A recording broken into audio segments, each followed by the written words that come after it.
Welcome to Sports Close-Up. Jim Berger, co-host, Mike Fiorello. Today, Athletic Directors Roundtable. We have 4 distinguished guests here, all fine athletic directors in the area. John Acklin to my left, the AD at Cache. To his left, Dana Mason, the Athletic Director at PENNCREST. To his left, John Frye, the AD at Meadville. And to his left, Shawn Ford, the AD of Cochranton. And gentlemen, thanks for coming on. Thanks for having us, Mike. Thanks, sir. Let's do a little quick background check in all of you. John, why don't you tell us how long you've been the AD at Cache, and before then, I think at Lionsville, if I'm not mistaken, and how you got involved in being an AD. Wow, that's a kind of a history lesson. Yeah. 42 years, I think the last time I checked. Wow. For AD.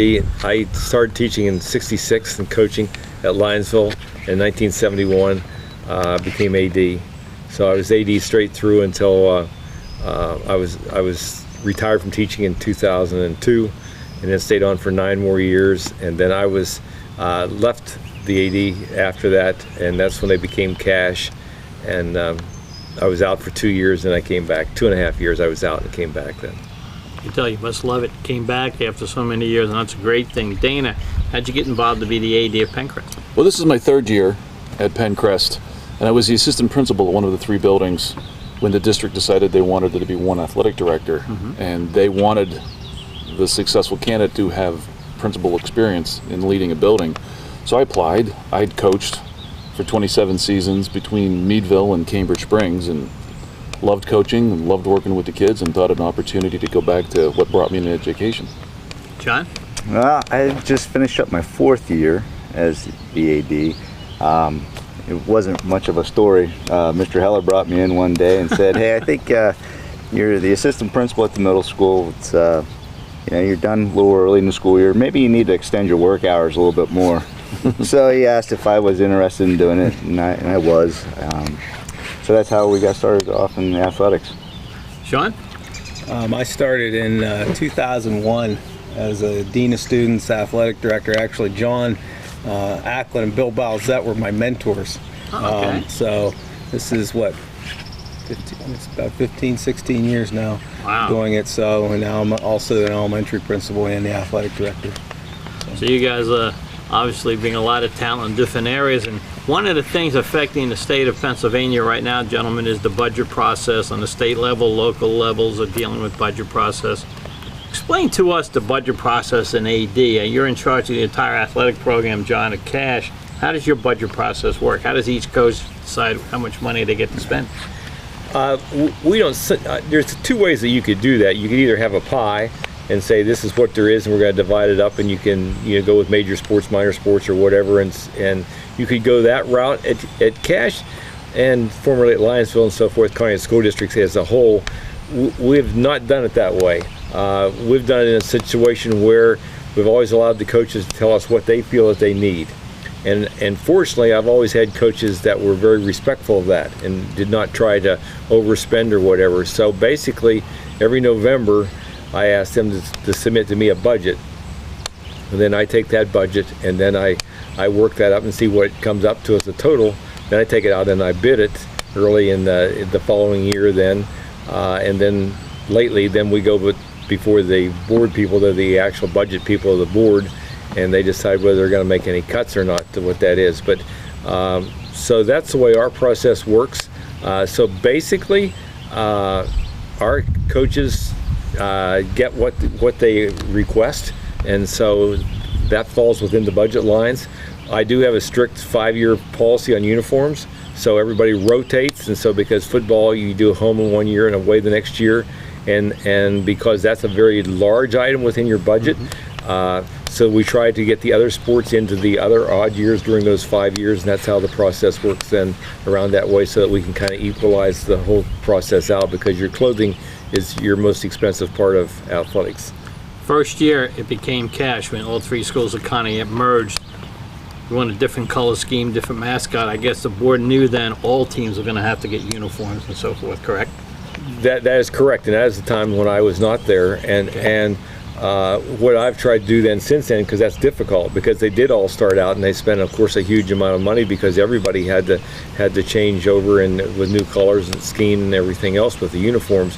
But since then, we're now working in to a situation where some are 4 years and some are 6 years because there's less wear and tear on certain uniforms. So we're trying to get back on that schedule, but we're not on a perfect schedule yet. But we have to make allowances because everybody did get uniforms at the same time.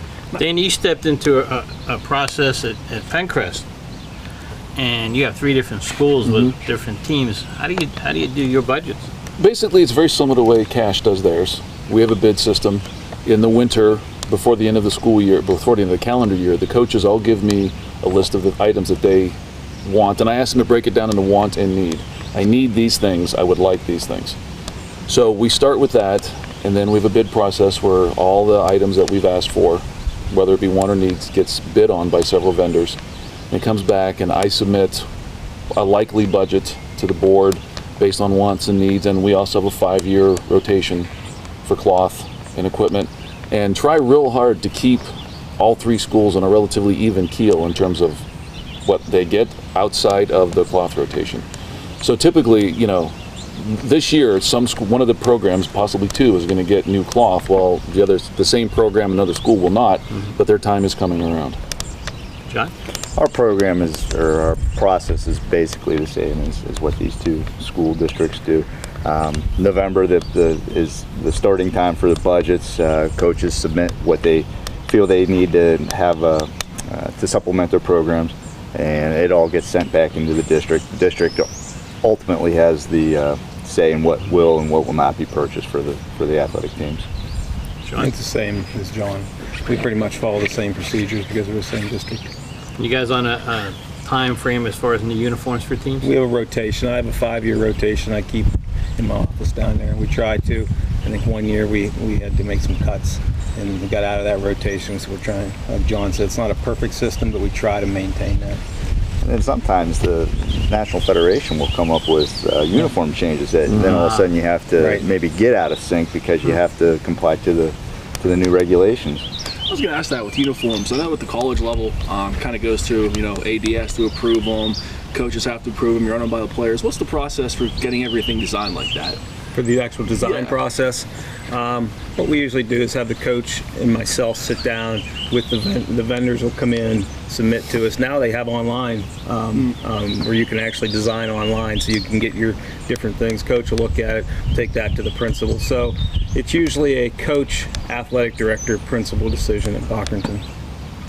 Same as Meadville. Yeah. The vendors are really good about knowing what's the new laws are and rules are, and, you know, for terms of width and lettering and borders.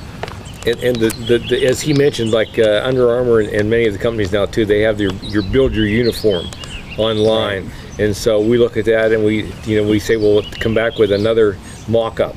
You know, we want to change this, we want to change that, so then we get another mock-up and then we change it again. And I know that we did that for these football uniforms this year, like 3 or 4 times back and forth with the vendor, because the vendor was already the low bidder, but then within those guidelines you can redesign things. And the build a uniform really, it helps, because even the vendor will, you know, sometimes we don't have to even rebuild it, they'll rebuild it and then send us and then for final approval before we go to processing. The uniform's pretty much made today, John, and the rest of you guys are talking about 5-year or 6-year programs. Are they pretty much made? They're going to last that long, or do you have to replace a jersey here and there? Well, it's almost impossible to replace a jersey here and there, and that's the unfortunate part, because they are switching. I guess it's kind of like cars used to be. You know, they're only designing that particular model for a year or 2, and then so 2 years down the line, 3 years down the road, you'd like to get 6 new ones of that one just to get you through to the next time, and you really can't. Plus, it's not cost effective either, because the cost is extremely high to do that for 1 or 2 items like that. Uniforms, I think some depends on the company, and I'm not sure necessarily. You know, Nike and so forth, sometimes that isn't, you know, they're the big names, and the Nike uniform is they've kind of explained to me sometimes, the Nike uniform that you see the Division I college players wearing isn't necessarily the uniform that you're getting from Nike for your high school players either. So there's a lot of money involved in that, and the cloth material. I know we changed after 4 years with our football, like I said, because of the process, but we had uniforms that were breaking down pretty badly, and of course football is a sport where it does not last as long as some other sports where they don't get the wear and tear on the field like that. But But so we really looked hard again on getting something that was, you get to feel, as they said before, you bring the vendor in and actually feel the material, and then the coaches decide whether we think that maybe it's going to be a stronger, more durable material. Let's look at, money's tight. Let's look at booster clubs, because I'm sure even more so than ever before, they play a pivotal role in helping their athletic teams, but also sometimes they might cause a problem here or there. How do you guys work with booster clubs? Are you in control of the booster clubs in your schools? And how do you, I know some schools have many and some schools may have one. How do you make sure the money is being spent in a fair way? Shawn, let's start with you at Cochranton. Do you have one booster club? We have an all sports booster club. We in our bylaws, I'm not in charge of it. It was actually voted on board. We have a president, secretary, vice president, treasurer, and in the bylaws, each sport gets X amount of dollars per year. And then if a coach has a special request, they can bring that before the boosters and ask anything in additional. And we're pretty strict. We don't buy cloth through our boosters, and so we try to get the equipment that maybe we can't get in the budget. Like John, I think someone said here, there's a need list and a wish list. Well, sometimes when that wish list gets cut, that's when we can maybe go to the booster and say, hey, we need this piece of equipment for our coaches. So that's how we do it. And do they sometimes provide food for a team if they're traveling far away or so forth? Yes. They'll provide, and actually parents will cook and have a meal for the team. So, and they'll also do that for our teams when we're traveling, because our travel's increased due to the new regions here in the last few years. John, I know Meadville has many, if I'm not mistaken. We have a lot of booster clubs, a lot of booster organizations, but they all operate under the same principles. They're there to supplement the coach, help where need is necessary. You're asking about providing food.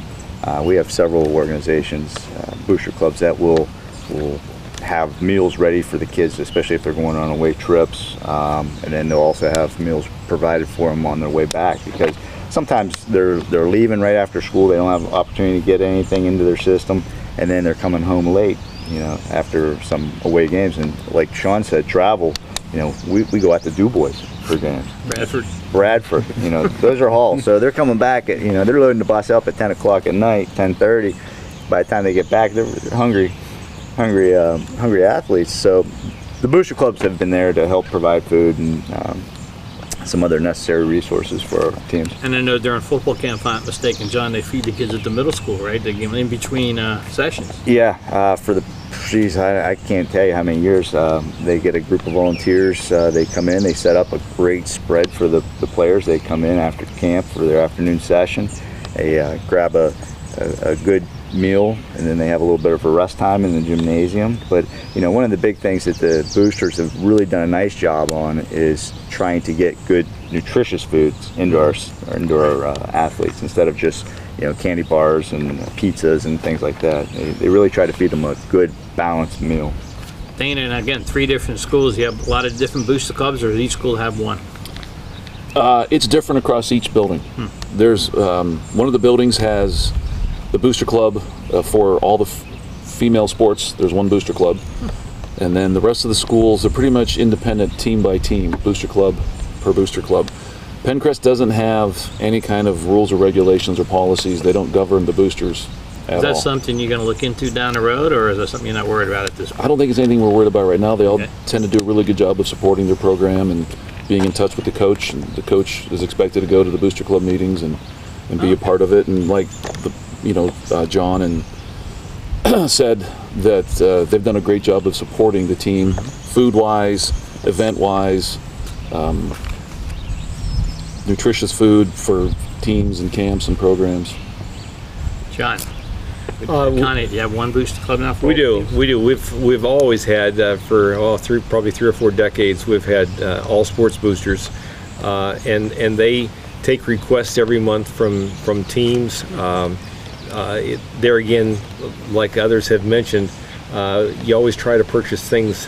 First of all, they try to purchase things that everybody can use. In other words, more than one sport can use. So, like this spring, we needed a generator for the softball because we didn't have electric to the softball field, and it was going to be too cost prohibitive. So there was a generator purchase, but that was also purchased where the football team can use it down on their practice field, which is, there's no electricity on that area where that throws with the jugs machine, throws the footballs and all that. So they buy those kinds of things, and then they've also gone. That they're a pretty wealthy organization, but a very small number, as all voluntary are anymore, I'm afraid. But at the same time, when they have 2 or 3 major fundraisers a year, so that way.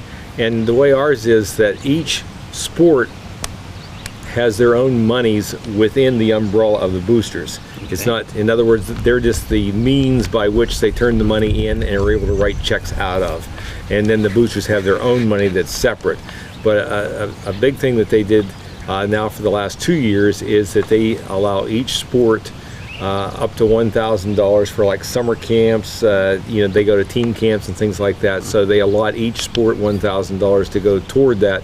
They can use it however they want to. So they can cover some of the kids. They cover some of the expenses, right? Well, they like to have the kids spend part of the money so that they have something involved in it. So like if it's a $200 camp they're going to, they're going to pay $100 for the kid, and the kid has to pay $100, and that way it works out both ways. Speaking of expenses, I know you said pretty much to put the budget in November, and that's a long time till next year. I'm sure a lot of unexpected expenditures come up and everything. One of the things I'm wondering, with the budget, you have to get it determined so early. What happens with playoffs? Is it like a playoff contingency fund for, travel or officials or even additional equipment? I mean, everyone, you want to make the playoffs, but I'm sure it gets pretty costly. Well, I was going to say is what we as athletic directors then have to do is that we budget in other things. In other words, your transportation, things of that nature, all those extra things, those extra costs, because you don't know whether that's going to happen or whether it isn't. So then when we build our budgets outside of, we really have been talking about so far materials and supplies. But those things are beyond the materials and supplies, but that's all part of our budget process that we have to create a budget for. And we budget those in. And back to the first point that you made, was it is very difficult for baseball, the spring sports. They're the ones that really, the football and the fall sports, they've just had their season, so it's easy for them. Okay, I need this, I need this. The poor people in the spring, they haven't even had their season yet, and you have to ask them what they need for the following year. So that it's really tough for them, but it seems to work out. But they do forget things sometimes, and that's when we have to start moving monies around sometimes. Let's talk about that. The same line that Jim talked about playoffs. PIAA, through their wisdom, I guess, I don't know, is now allowing everybody in the playoffs. So if you win one game, hey, I'm playoff. Even if you don't win any games, you're playoff bound. Up to the schools if they want to proceed in that fashion. If I'm not mistaken, John, starting with you again, I was told that Conneaut passed a rule that if they're not 500, no matter which sport it is, they're not going. Is that correct? Right. I created, my recommendation to the board, and the board agreed. We took it to the ad hoc first, athletic ad hoc committee. They agreed with what I recommended. They took it to the board, and the board recommended. We just felt that it's a big expenditure, and it's also kind of something for the kids to work toward. And really, if I know that there's other sides to that, like you may have injured players and they're coming back, and I mean there is a lot of things to that. But we just feel like that we need to set this standard of 500. If you're 500, you go. If you're not 500, you don't go. Feedback from your coaches. People that are on the line, I mean, I can only think back to last fall in the soccer situation. They didn't get to go, and yet they beat Meadville, in the final game of the year, and so they can point out, well, we beat 2 or 3 of the teams that are in the playoffs, that maybe we deserve to be there. But you really can't hand pick and say, well, we're going to do this for this sport, and we're going to do this for this sport. And so across the board, we drew the 500 line, and I think over time, a lot of other schools will do that too. Because otherwise you're, and we felt for some reasons it would be, you're running a risk of injury, like in football. Like if you were 1-8 or 1-9 or something like that, and then you have to play Cathedral Prep or somebody like that, you're running a high risk of maybe somebody getting hurt because of the unbalance of the teams that you're playing. So that's what we did at Conneaut. We have the 500 rule, and so far so good. Dana, what about at PENNCREST? We didn't establish a borderline rule up to the across. Coach, then? It's up to the coach, and as each postseason rolls around, there's a cutoff date for opting out. And so I'll have that conversation with the coach. And I had it with the superintendent and members of the athletic committee. And basically, the way that it shakes out is if you're one of the bottom seeds, you're going to travel. Right. You're going to go on the road. So you're looking at basically the cost of a bus. If you want to take your chances and play, we'll support you. And you know, if you look at across competitive history, sometimes that's the best time for an upset. So if the team and the coach are wanting to go and they're middle or bottom seed, you know, we'll send them. That's their call. Shawn? We operate under the same system. We don't have any rules set up in place as of right now. Matter of fact, it hasn't even been discussed at Crawford Central. There's not even been a discussion, right? But you know, we're kind of under the same thing as what PENNCREST does. If a team is 1-8, you know, we're going to have some serious discussion with a coach. So we're saying you and the coach? Yes. And so we'll have discussion as to whether it's a legitimate interest in actually going through the playoff. Yes, we want to give every kid the opportunity to have that exposure. However, at that first round, it's not much different than just a regular game that they're playing anyway. So to really get the district feel, you know, let's say softball, for instance, you go up to Mercyhurst, and that's a big tournament, you know.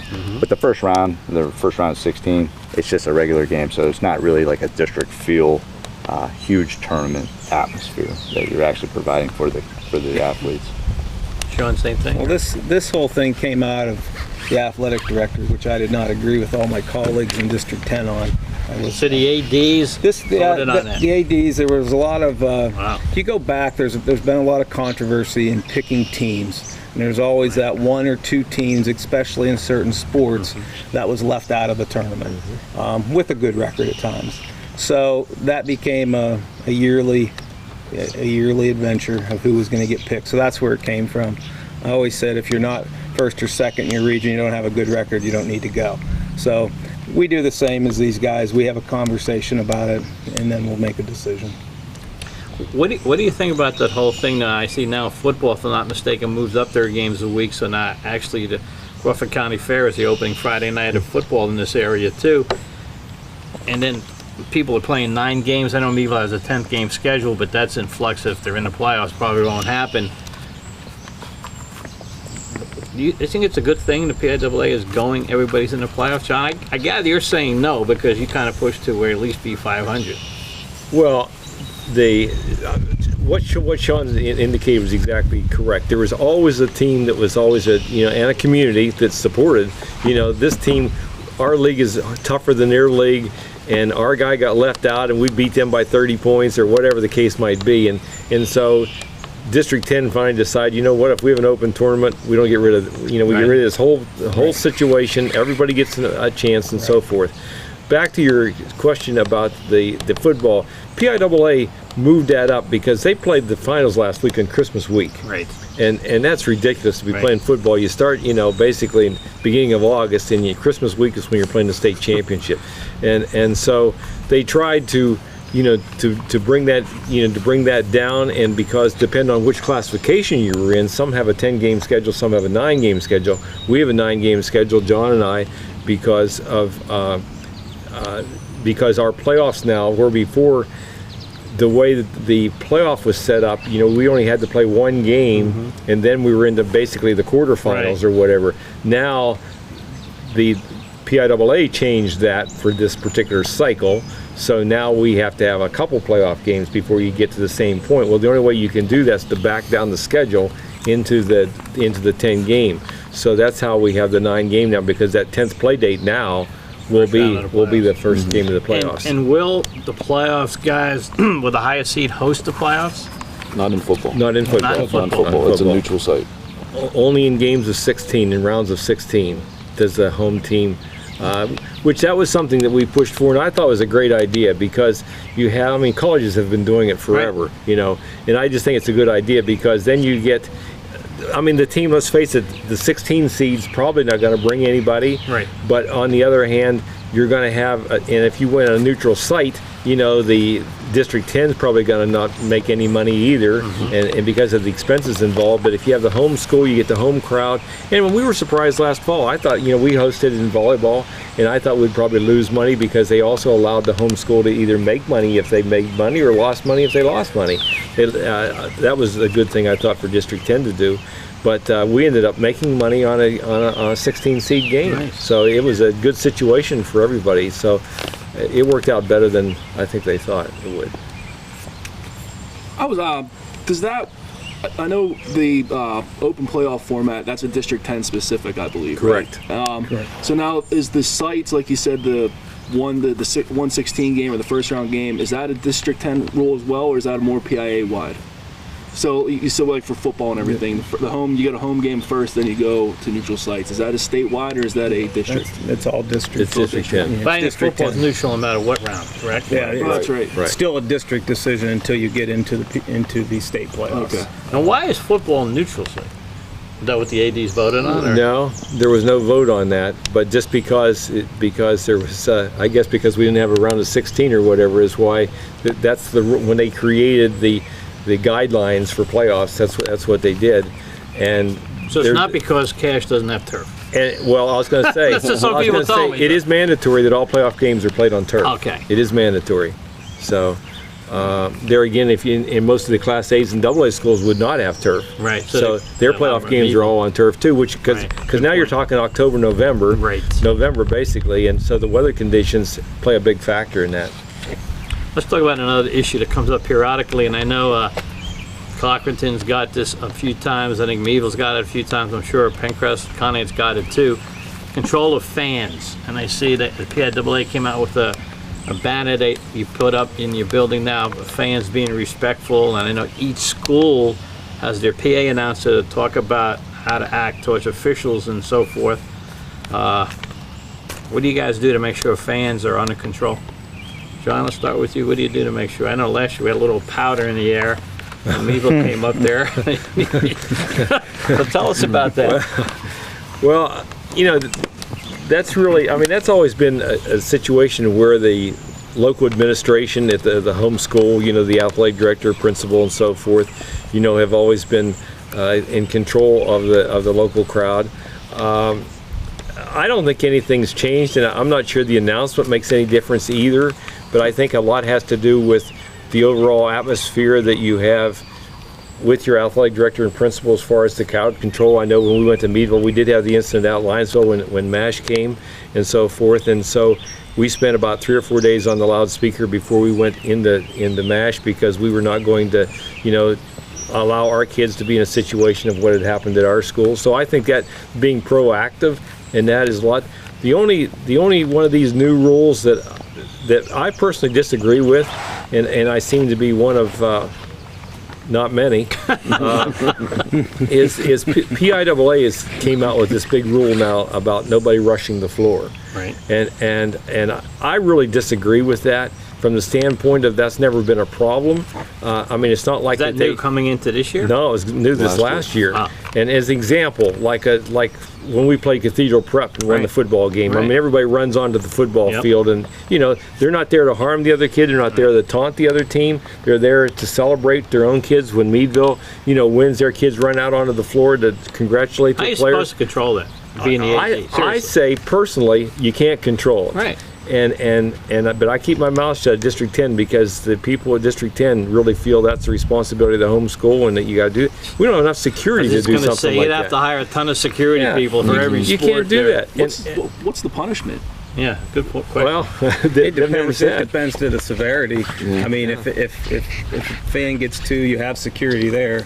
If it goes too far, you can have someone arrested for unsportsmanlike behavior, but it would have to be too far. But you know, I was up at District 10 games when that gym is packed and there's two or three security guards there. I'm thinking, how are you going to control that? Exactly. That's not going to be controlled. That's not going to happen. no. And John, I know just doing the Meadville games and a couple of times last year, big basketball games, our student body kind of rushed the floor a little bit. They didn't do anything wrong. They just hugged the players and, you know, but 30 kids on the court, there's nothing bad about it. And that goes back to what John said. You know, you only have so many people in the bodies there to help control. Now, in Meadville's situation, I've apologized to John several times for the whole powder incident, which was highly embarrassing. That came out of nowhere. And very disrespectful, absolutely. It came out of nowhere. And our students did hear about that, and what we've found at Meadville is, we can identify key students that actually lead the groups, and we have a lot of conversations in the principal's office with those key kids or students, and say, look, we can't have this, or this going on. I'm putting it in your hands that you'll take care of it.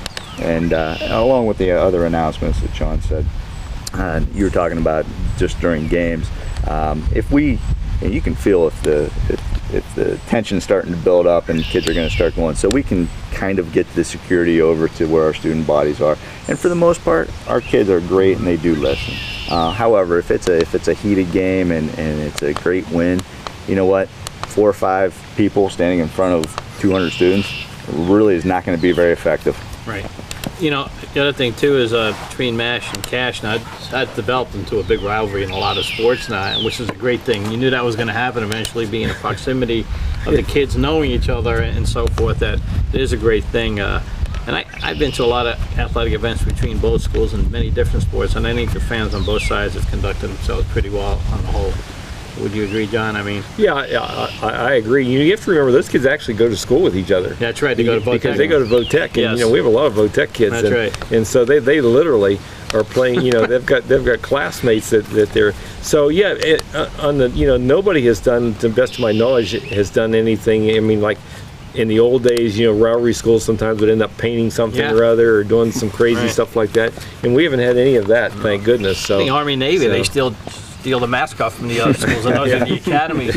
What about now you got 3 schools to worry about crowd control. So what's going on there at PENNCREST? Well, the neat thing about PENNCREST is all those kids know each other, like John said. And it's funny, if you go to the JV basketball game, you'll see the Sagertown Cambridge kids kind of in the stands mixing, talking, because they play soccer together. Mm-hmm. Right. They play do other things together. So all the soccer kids are sitting here talking the JV game. Then come the varsity, they polarize. And they separate, and they're no longer buddies, and they make their noise and they cheer, but then after the game they all kind of meet in the middle and they talk on the court after the game. So I think they've got a real good understanding of the parameter set, and we have that conversation during the day at school. And I've walked up to groups of super fans, kids that I know, and say, listen, you need to tone this down, you can do this if you want, keep it respectful. And then visiting crowds who I don't know any of the kids, I'll walk up to them and say, listen, elect a spokesman right now, and I want to speak with that person just so we're clear before the game. I would think on the whole, kids are probably pretty much well behaved. What about adults? You have any problems with adults from time to time? Or is it pretty good? Anybody? What do you know? I'll just who the speak adult for is? You Meadville. got to keep an eye on it. I'll speak for Meadville. In the 4 years that I've been in this capacity, the adults really have not been much of an issue. And if they have, or if they are, you can go up and say, hey, will you please sit down, or stop yelling at various times. And for the most part, they're very receptive to that, and they'll sometimes thank you for just letting them know. Has it changed? Maybe Shawn and John would answer this better. Has it changed a little bit since we don't have the FCVC? I remember when I first moved here and I went to some FCVC games, and I actually coached down in Cochranton. You didn't like Lionsville, you didn't like Lake, and I know Lake and Lionsville didn't like each other, and and so forth. And John, has it changed a little bit? Because now they're playing schools that, Bradford? We don't have a rivalry against Bradford. Right. We didn't like Cochranton or Maplewood, but now we're playing Bradford. Yeah, I don't. Parents really haven't been an issue, but I think in our league, I don't know whether things are different, but when we play the teams from the south, we run into more difficulty. And when you run into Hickory, Mercer County? I'm talking about Mercer County. Mercer County has some really mean fans, and very boisterous. And I mean, for a long time. It's not just recently, or it wasn't just then, and now it's not. It's just that there's some really outspoken people, and maybe because of the rivalries that they have down there, right. Maybe that. That combined with what you're saying, that we no longer have the right. Crawford County rivalries like we did then, and so maybe that's what precipitated so much going on down there in the Mercer County. But when you play Mercer County schools, it's not unusual to have fans stand up, and here a couple of years ago we had to have one thrown out. Wow. They started taking things personal against Sure. certain players and Right. that kind of thing. So Shawn, you guys played down in Mercer County, I know, for a few years in football. Do you have any I think experience? in 15 years I've had to have asked 2 adult fans to leave. So Nice. we don't have a lot. Where we get it more is like after games when people would like to speak to us and express their views and opinions on what should be done. And so that's probably more. We have more of those individual conversations than we do actual Well, fan problems. Let's talk about that, flipping into coaches. I'm sure you get a lot of input from people in the community about your coaches. Some people may want your coaches to be gone. And how do you hire your coaches, and do they have a ceiling? Like, do you expect them to win? And if they don't win, do you look for try to get rid of them? Or what's your view of a coach? What do you look for? Dane, let's start with you. What's the process of PENNCREST hiring coaches, and how involved are you, and what are you looking for in a coach? Well, when we have an opening, we post it Right. in the district and then publicly.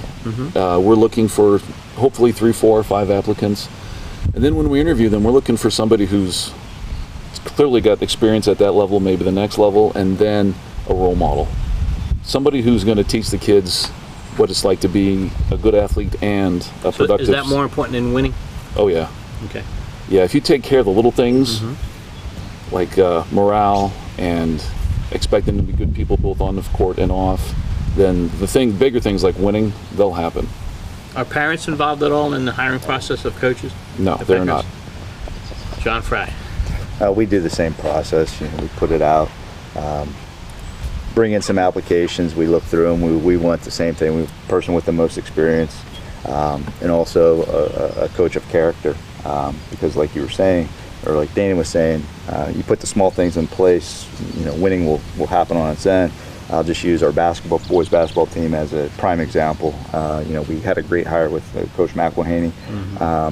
The guy never raises his voice, from what I've seen, and the kids have responded fantastic to that. And as a result, in the few short years that he's been there, he's already had 2 playoff appearances at the state level. So, things are only going to get better, and that was one of the things that we really wanted to look at were people that our kids were going to be able to respect.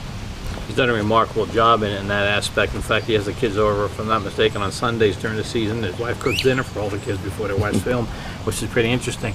Shawn, same thing as John, when you have an opening for a coach, you guys look hire from within first? Ideally, you would like to have a pool of applicants. Reality is, sometimes it's hard to get 2 or 3 applicants for a job. People aren't crawling out of the woodwork to want to coach, and that's reality. I do a little different approach. I don't necessarily always look for someone with experience. I'm looking for someone who maybe has played collegiately, who can bring a new perspective, and maybe has the skill-based training at the collegiate level. It's not always possible, but we try to look for that, and then we definitely try to get people who have played collegiately back, volunteers, assistant coaches, because they bring a new level of expertise that we don't have. That isn't always possible. And then lastly, I'll say, I think we'd all agree with this, if we can find teachers who have the ability to coach, that's an added bonus. Because just like the success of students in the classroom is directly related to the teacher, the success of your sports team is directly related to the head coach.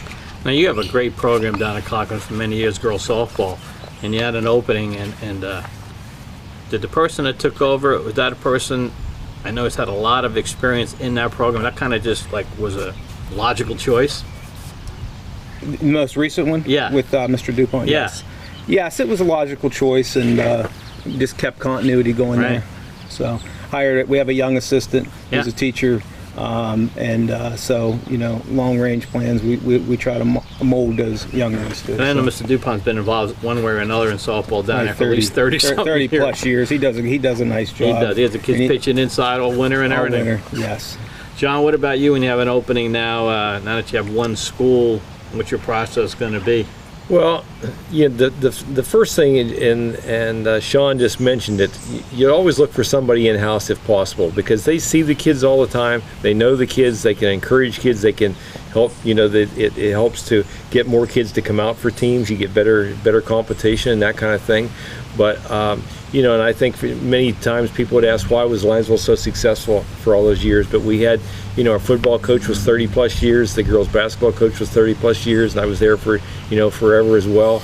And so we had, you know, and not only that, but that usually that carries a lot with them. As far as the parents are concerned, I always feel so sorry for it. Like I would tell new coaches when they come out or when they're hired, you know, if you can get through the first few years, you'll be all right. But the first 2 or 3 years, they second guess everything you do. You know, I mean, and everybody's got their own opinion of what you should be doing, what you shouldn't be doing, and so you like long-term coaches if possible.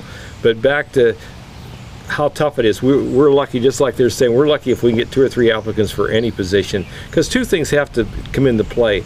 Is first of all the availability of the coach, because anybody that works a day job or an afternoon job, which is a huge mass, are not, you know, cannot coach for you, because now, especially when we have these long runs, you have to leave at 1, 2 o'clock in the afternoon, and you get home late at night. So you really have to have like independent contractors, such as insurance agents, or somebody that's self-employed that has the ability, or somebody that works for a company that really allows them to do that. So you really narrowed the field of potential people to start with. You know, it really comes down to that. And then we just go through, we have a regular interviewing process. We do the same thing as everybody does. We post it in-house, then we post all head jobs through the newspaper, media, and so forth. And then we bring those, hopefully 2 or 3 applicants in, and then we have members of the school board that actually sit on that committee, as well as the principals and the athletic director. And then we have scoring sheets and so forth, and we go through that process of scoring them, and then we decide on that head coach. But it's really tough. How do you guys evaluate them? I mean, what do you evaluate your head coaches on if they're like 2-7, 2-7, 2-7 in football, or 4 and whatever in basketball, or 2 and something in baseball? After a period of time, do you hear from parents saying, "Hey, John, we need a new coach here. This isn't working in this program. I have kids coming up. I want to see this program be successful." What do you take that into account? I mean, do you get any pressure from a school board member saying, "Hey, John, we need a new coach here"? Well, we have a tool, an evaluation tool that's approved by the school board that they designed, and it's 4 or 5 pages long, and it talks about how they do with various things. You know, how they do with cooperation with administration, how they do with their students, how they do with developing their own program, and that. But I think the long and short of that whole thing is not win-loss records, but the direction of the program. That's what I feel. I mean, you know, we're in a situation right now with our boys volleyball program. We really have not been able to, like a lot of the schools, most of their basketball players, a lot of their basketball players play volleyball. We're not in that situation, and so we haven't had a lot of the talent that a lot of the schools have in that. And you know, on the evaluation tool, you know, you can't say he does a bad job, because he does what he can do with what he has. But then the next thing you have to look at, okay, is it time to change or not? Because what's the direction of the program? Because you get a parent that's coming in as a 9th grader. I get a couple calls, and they say, you know, our kid loves to play volleyball and so forth, but you know, we're just really concerned the program doesn't seem to be going anywhere. So I think in the long run, you have to look at and see just what direction your program's going. Probably also, if you have somebody in mind you can get to replace that coach too, right? You just can't get rid of a coach that's nobody's going to be taking the program over. You're spot on. You know, that's exactly the situation you're in. You know, you should never be, as athletic directors, I think, going head hunting and really have nothing in your back pocket. You know, that's a bad plan. Dana, what about you at PENNCREST? You have 3 different schools. Some parents compare, like, how come they have a good coach at, just an example, Maplewood, and here at Sagertown we don't? And how fair is that type of thing? I do hear that. We have a handbook that all the coaches get, and it's consistent across the district. It's about 19 pages. And it's got regulations and expectations and way to handle situations. And at the end of the year, the head coaches get an evaluation based on their compliance with that handbook. And then there's a little narrative section that I handwrite about the year and the progress they've made and the things they do well and things that they can improve on. The win-loss, you've got to consider a coach. When a coach takes over a program, you've got to consider them for 4 or 5 years. As long as they don't do anything egregious, give them a chance to turn the program around, turn it into their program that they want to build. Certainly, they all have a vision, and you got to give them some time to expand that vision and turn it into what it is that they hope to make. And in terms of, you know, Cambridge is good at this, and this school's struggling at that. We're all small schools. We're very small schools, and sometimes you have 10 studs in the stable, and sometimes you don't, and it's cyclical. And it tends to run in a cycle, and you know, I'd love to see all the programs that are doing well continue to do well, and the programs that aren't move up. But it's a fact. It just can't, you can't sustain championship teams in small schools. John and Shawn, I know there's some kind of evaluation tool Crawford Central uses, and is that effective? And how much say do you guys have in deciding whether we need to change and go a different direction or not? Well, we do use the same evaluation tool. It's probably similar to what these two gentlemen use also. You know, and I'm going to get off a little bit from what your question was and what these gentlemen were saying. You know, it's very easy to win when your cupboards are full. Meaning, if you have the athletes, you know, you're going to win. And you might not even have the best coach and still be able to win just because of the athletes that you have. But when you're not winning, you know, people are going to say, well, it must be the coach. Well, it's not always that. Sometimes it's the personnel that you have available playing those sports. So you do have to give the coach a little bit of time to establish his own or her own system and get that in place. Now, how long do you give them? Well, again, you have to look at the progress that's being made. A basketball team that goes 1-19, you know, if they're 3-17 the next year, well, there's some progress, and it's slow. And building a program is it's a long task, and sometimes you have to give that coach a little bit of time to get established. Don't want to hear that, though, right? Absolutely, because you know a lot of people will say, well, it takes 5 years to establish a program. I even think that's kind of short. Sometimes it might even be 7-8 years to really establish a program, and so you've already cycled through some kids that have, you know, are halfway through their college years now, and you're still, you know, building this program. And that is a little bit tough for some of the parents to swallow, because you know, just like any parent, they want to see the best opportunities for their child. Shawn, what about? John makes a really good point about direction of the program. Is it on an upward trajectory? Are we flatline, or are we falling off? And I think that wins and losses play into that. We're as highly competitive as the next person, all four of us here. We wouldn't be doing this job. So we do like to win. I think one of the things that I've seen over the last 15 years and goes back, there's a lot of unrealistic expectations out there from parents. And parents, first of all, they're only viewing their child. They're not seeing the bigger picture, and they're viewing their child as the star. And that may or may not be the case. And so it's our job then to set them straight, so to speak, not in an aggressive manner, but to have those conversations. So we have to look at the broader picture. Parents are looking at it from a very narrow picture. What about if a parent has a problem with the coach, Shawn, and the rest of you guys? You direct the parent back to that coach first? Yes. Yes, they need to start with the coach first. Unless we feel it's going to be a volatile situation, then I will have them in together. Do you get a lot of calls from parents? I mean, when I was growing up, I'd be terrified if my parents called the coach. Yeah, not really. What do you do? I mean, does different that today, happen? right? Exactly. I mean, I haven't seen it at the college level. Does that happen more and more now? It happens. I'm not going to say it happens weekly, but it happens, I would say, every season. I would say it happens surprisingly seldom. Okay. You would think it would be a weekly thing, but it's very seldom. And then when they do come to me, I'll tell them, ask your son or daughter to talk to the coach. If your son or daughter really wants to improve their playing time or their skills, it'll mean so much more if the kid goes up to the coach respectfully after practice, hey coach, what do I need to do to get to this point? And I'm sure even if you have successful coaches and programs, sometimes parents still aren't happy with it, because they don't think their kid's getting a fair shake, even if the coach is winning in their sport with the kids. Does that ever happen? Well, Shawn makes a great point. I mean, parents do have blinders on, you know, and it's, you know, one of the things that I noticed right away after the first time that I retired from boys basketball coaching, you know, and I'm sitting in the stands and I'm watching the game and I'm watching the officiating and so forth, and it was a very evenly officiated game.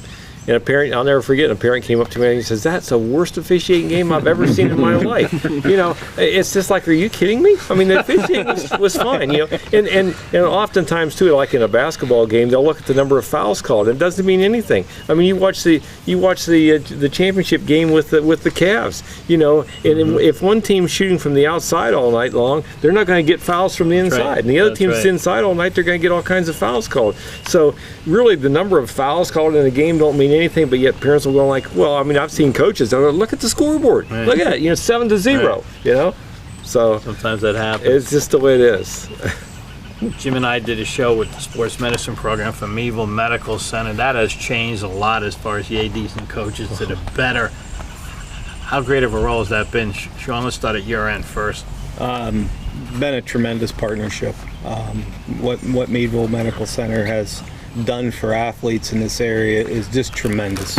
I remember sitting back with Mike Carr when he had a vision for that, and then to see that unfold, now to see their new building up there, and to have clinic 2 days a week to bring in and patches in there, working with our kids. It's a great partnership for all the area schools, and I really applaud what they do for student athletes.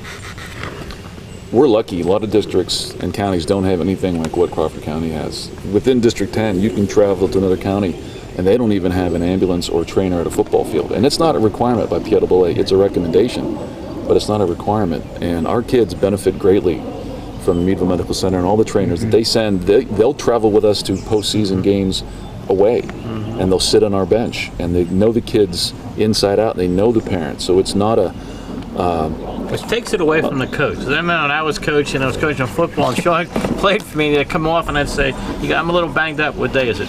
Friday. Okay, good, you're good. Go back in there. close enough. Yeah, close enough. We didn't check the eyes and all that stuff. John, you back then too, we just went back out there. Well, for years we taped. The coaches always did the taping and everything else. And I remember that when a guy turned an ankle or something or other, and we'd go to Dr. Leary or wherever we could find it. We always would have a contact with somebody, hoping that they could get a stem treatment or whatever. Right. And now, it's Meadville Medical Center is just great. They're there every day. They're there at every practice. They're there for every game, and then we switched ours. Our girl used to switch back and forth with Cochranton and with Cash, and now just so that they would have the same continuity from the middle school up to the high school, then they put one person there. So now that person knows them in 6th grade, and they've followed that person all the way through to 11th through 12th grade. They know everything about that kid, about whether they're just a kind of a hypochondriac or whether they really are hurt or not. And so they deal with that. We go through the protocol for concussions. We hear this stuff on the NBA and everywhere else. There are protocols and that. We've had that now. We've been doing the pre-testing and the post-testing. We've been doing that now for years. We must be into 10 years of doing that maybe. And so we're so far ahead of the curve that way. And it's indicated. We go to Warner someplace, and remember they had this big issue up there at Warner a couple years ago, and the local hospital wouldn't provide them a trainer, and it's just a night and day difference. And John, we have a young lady that I think pretty much stays with all of our teams, and what I like about her, sometimes I go to her practice and that kid will say, I'm really hurting. Coach Collins will walk over, what do you think? He'll be fine in 5 minutes, Coach. He's okay. They know the difference whether kids should go back out there or not. Yeah, and like John was alluding to, concussion management protocols. All right, we've been on it, and like you said earlier, takes it off the coach's hands. Let the professionals handle those cases and those situations. The other thing that the sports medicine department has done a really good job of is scheduling treatment outside of practice times, because when they first started up, it was pretty convenient that the student athlete was going to go get treated during practice times, especially when in football 2-a-days. Right. Now I got to go get treatment. Well, they're scheduling around those now, and so they're doing a great job for student athletes.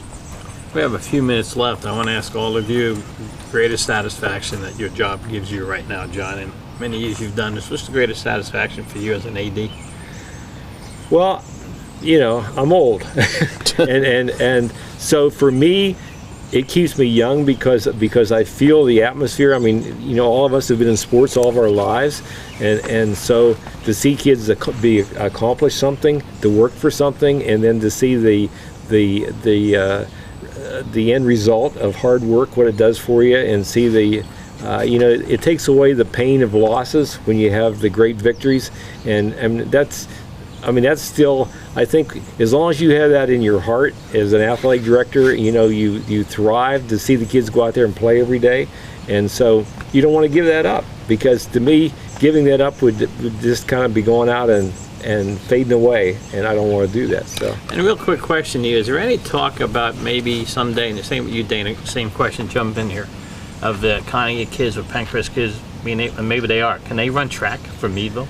we can only run with them. We can't. Okay. We can practice with them. We had this year. We had a girl that did a high jump that did real well and actually qualified. And But she can do it herself then. that's correct. As an that's good. independent, you must create. You must Okay. have time. You must have qualifying times to be at the district meet. You're allowed Right. as an independent school. You're allowed to enter into things because that way every kid's got the right Sure. to be able to participate. And we have no cooperative agreement with Meadville, but they permit us to come in Nice. with independence and get qualifying times. That's a great thing. Same with We have the same thing. We have a volunteer at Cambridge Springs who takes kids from Sagertown Right. and Maplewood if they're interested, and they go out to events to qualify, and he Nice. works with them daily. Great. And as long as you qualify as an individual, Right. then you can participate in the postseason. That is true of other sports too. Wrestling.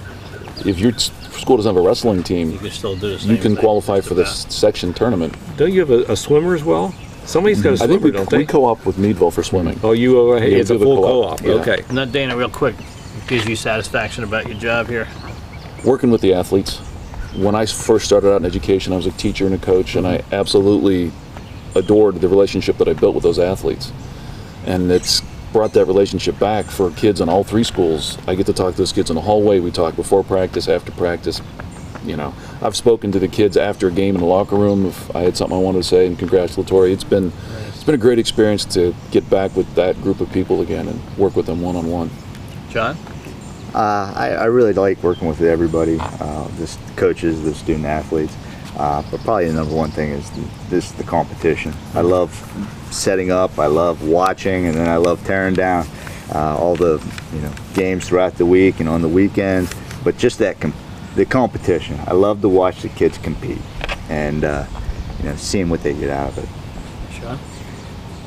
It's interesting because Mike was my football coach when I was in 7th grade here. That's how old I am. We could have another show and talk about some stories. Like Mike Fiorello coaching stories. Like Gatorade. Yes, we could tell some good I stories. was up at Linesville that day. But in reality it's the coaches that impacted me growing up and the life lessons that I learned that have gotten me through life, and then being able to do that for the students today, teaching kids how to break through barriers and how to hang in there when times get tough, because it's a tough world out there, and sports is a great avenue for teaching those life lessons, and that's why I do what I do every day.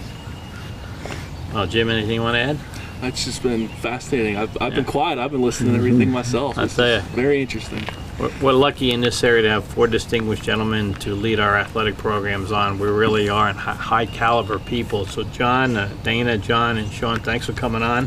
Continue doing a great job. You provide a great service for your institutions and the kids and the coaches that you help on a daily basis. And watching a lot of your teams play in different sports throughout the year, they're very competitive, which is a great thing. For Jim Berger, this is Mike Fiorello. You've been watching Sports Close-Up on Armstrong.